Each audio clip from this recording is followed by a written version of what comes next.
Pretoria, South Africa, June 28, 1971. The air was quiet, calm, ordinary.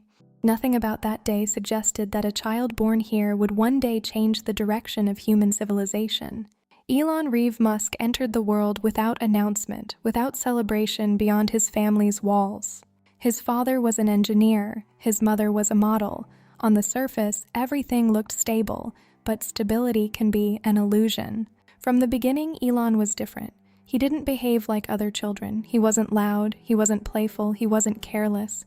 He was quiet, too quiet. Sometimes he would sit still, completely still, staring into nothing for long stretches of time. His parents thought something was wrong with him. They even checked his hearing. Doctors found nothing unusual. But something was unusual. Elon wasn't absent. He was somewhere else. Inside his mind, he was thinking, constantly thinking. By the age of 10, he discovered computers. It wasn't a hobby, it was an awakening. In 1981, computers were rare, mysterious. Elon didn't see complexity. He saw possibility. He got a manual. It was supposed to take 6 months. He finished it in 3 days. Not because he was forced, because he was obsessed. He taught himself to write code, line by line, error by error. He built his understanding alone. But outside his room, reality was cruel. School was not a safe place. Elon was smaller, quieter, different, and children punished difference. He was bullied constantly, pushed, hit. One day, a group attacked him, pushed him down a flight of concrete stairs. He hit the ground hard. He was hospitalized for days. The physical wounds healed, but something else remained. Isolation, pain, and a silent promise. Books became his refuge. Isaac Asimov, Douglas Adams, stories about survival.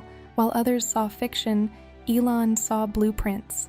At age 12, he created Blaster. He sold it for $500. It planted a dangerous idea. He didn't need permission to build his own future.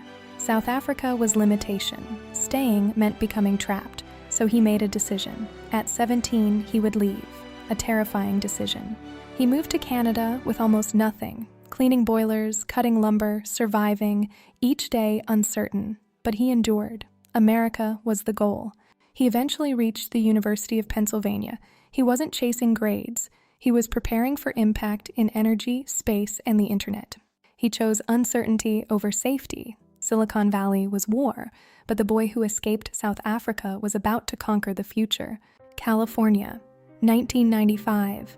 Silicon Valley didn't look impressive. No golden roads, no futuristic towers, no visible signs that this place was quietly rewriting the future of humanity. Just ordinary buildings, ordinary streets, and extraordinary pressure. Elon Musk arrived with almost nothing, no powerful connections, no wealthy investors waiting. No guarantee he would survive here, only belief, and belief doesn't pay rent. He enrolled briefly at Stanford University for a PhD in applied physics. It sounded like the logical next step, safe, respected, predictable. He lasted 2 days, then he quit, because something bigger was happening, the internet. In 1995, most people didn't understand it. They saw it as a curiosity, a toy. Elon saw infrastructure. He saw the nervous system of future civilization. He knew if he waited, he would miss it, so he dropped out. No degree, no safety net, just risk. He convinced his younger brother Kimball to join him. Together, they started Zip2. It wasn't glamorous. Their office was small, bare, cold. They couldn't afford an apartment, so Elon slept in the office. He showered at a local YMCA, worked all day, coded all night, 7 days a week, no backup plan. Because failure meant returning to nothing. Investors didn't believe in them, but intensity was his advantage. Zip2 helped newspapers create online city guides, maps, business directories. It was simple but revolutionary. Then came tension. Investors joined. They didn't trust Elon to lead. They replaced him as CEO. The company he built was taken. Then in 1999, Compaq bought Zip2 for $307 million. Elon received $22 million. At 27 years old, he was rich. For most, that would be the end. But comfort was never his goal. Comfort was dangerous. Comfort stops growth. He invested $12 million into a new company, XCOM, an online bank. It sounded insane, but the future would be digital. XCOM merged with Confinity. That company had PayPal. Money would move through code, not paper, not buildings. Code. In 2000, while Elon was on vacation, the board fired him, removed from his own company. Again, humiliation, public, painful. In 2002, eBay bought PayPal for $1.5 billion. Elon received $180 million. He could have retired, never worked again. But money was fuel for something far more dangerous, space. He became obsessed with Mars, as a necessity. He tried to buy rockets from Russia. They laughed at him. He realized rockets were expensive because nobody tried to rebuild them differently. He would build his own rockets, from scratch. He invested $100 million. Building the future would cost him everything. The desert was silent, not peaceful, but watchful, as if it knew something important was about to happen. Elon Musk stood on the launch site at Amalek Island. There were no crowds, no global attention, just engineers, machines, and unimaginable pressure. This was Falcon 1, the first rocket built by SpaceX, not a government rocket, private, funded by one man's belief. Elon had invested $100 million of his own money into SpaceX. People thought he was reckless, but this wasn't about business. It was about human survival. The countdown began. Every second carried years of sacrifice. Elon didn't speak. He watched. The engines ignited. Flames roared. Falcon 1 lifted. It was working. Then suddenly, failure. The rocket lost control, exploded into the ocean. Gone. Years of work destroyed in seconds. Failure had arrived, but Elon didn't stop. He couldn't. Stopping meant accepting that humanity would remain trapped on Earth. They rebuilt. They tried again. Second launch, same hope. Then, failure. Another malfunction, another explosion. Media headlines mocked him. Billionaire's space dream failing. By 2008, the situation was catastrophic. SpaceX had failed 3 times, and Tesla was weeks from bankruptcy. Both companies were bleeding money. Elon was watching his fortune disappear. He borrowed money to pay personal rent. The pressure was psychological warfare. Every night brought doubt. He had one rocket left. One final Falcon 1, one final chance. No backup plan, no rescue. If this failed, everything would collapse. He stood alone many nights. Had belief blinded him? But the mission remained. Humanity needed to reach beyond Earth. That belief hadn't weakened. The 4th rocket was prepared carefully, precisely. There would be no 5th attempt. Everything balanced on this one moment. The outcome would decide everything, not just for SpaceX, but for the fate of Elon Musk himself. Because sometimes history waits quietly for one final test. In 2008, Elon Musk was not a hero. He was a man quietly collapsing. Nobody saw it. The world thought he was a billionaire genius, but behind closed doors, Elon Musk was running out of money. Not slowly, violently. SpaceX was failing, Tesla was dying, and the man who once made $180 million from PayPal was borrowing money just to survive. This wasn't success, this was war. But to understand him, you have to go back to the beginning. Before the billions, there was just a quiet boy in South Africa. He was bullied so badly. One day, a group of boys threw him down a staircase. His body hit the ground hard. He couldn't breathe, and as he lay there, something invisible was born. Resolve. Elon escaped into books, stories about humans leaving Earth, surviving extinction, becoming something more. While others lived in the present, he lived in the future. At 17, he left everything behind: family, country, security. He reached Silicon Valley, the center of technological evolution.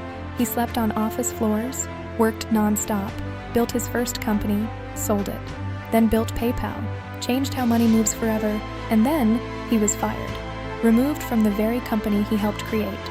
Most would stop there, protect their wealth. Elon Musk did the opposite. He invested everything into SpaceX, a private rocket company. People didn't laugh quietly. They said he was insane. Rockets were for governments, not dreamers, not him. First rocket, explosion. Second rocket, explosion. Third rocket, explosion. Each failure burned money, burned reputation, burned belief. By 2008, he was nearly broke. Tesla was weeks from bankruptcy. SpaceX was dying. He had one launch left, no backup, no safety net. If it failed, everything would end. Years of sacrifice, gone. The countdown began, ignition, the rocket lifted, slowly, fragile. The world held its breath, seconds passed, then a minute, then another. No explosion, no failure, just flight. It worked. That single launch saved SpaceX. Soon after, NASA gave him a $1.6 billion contract. Tesla survived. Both companies lived. Elon Musk didn't just recover, he dominated. Today, his rockets land themselves, his cars drive without gasoline. He didn't just join the future, he forced it into existence. But the most terrifying part isn't his success. It's how close he came to losing it all. Because the truth is, the future of humanity was once resting in the hands of a man who had nothing left to lose. September 28, 2008. The air over Amalek Island was heavy. Falcon 1 stood tall on the pad, fragile. This was Elon Musk's last chance. 3 rockets had already failed, 3 public humiliations. SpaceX was out of money. Tesla was collapsing. Elon was risking everything. Critics said he was finished. But Elon stayed 10. He remembered South Africa, the bullying, the isolation. 9. He remembered sleeping on office floors. 8. He remembered being fired from PayPal. 7. He remembered the explosions, watching his dreams burn. 6. The warnings, you will fail. 5. Borrowing money to survive. 4. The fear. 3. Why he started for humanity's future. 2. A breath. 1. Ignition. Fire exploded. Falcon 1 trembled. It rose, painfully slowly. No failure, just motion. 1 minute, still stable. 2 minutes, still climbing. Then, stage separation, pause. Success. It worked. For the first time in SpaceX history, engineers erupted. Elon stood still. This wasn't just success. It was survival. Weeks later, NASA called. A $1.6 billion contract. Trust earned through refusal to quit. SpaceX was saved.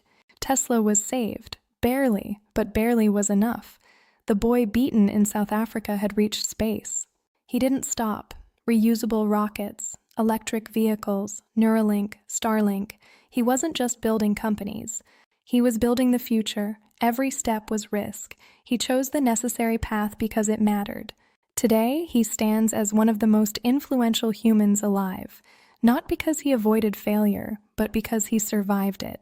The real story isn't about rockets, it's about belief, dangerous belief, the kind that survives reality itself. Elon Musk didn't just build rockets, he built escape, from limitation, from doubt, from gravity. Deep inside him, the quiet boy from Pretoria still stares into the distance, refusing to accept the world as it is. For Elon, the mission was never just space. It was proving that impossible is just something waiting to be broken. The future isn't something that happens to us. It's something we build, one rocket at a time. Don't accept the limits they give you. Break them. Follow for more stories from the top 10. The mission, the origin, barely was enough.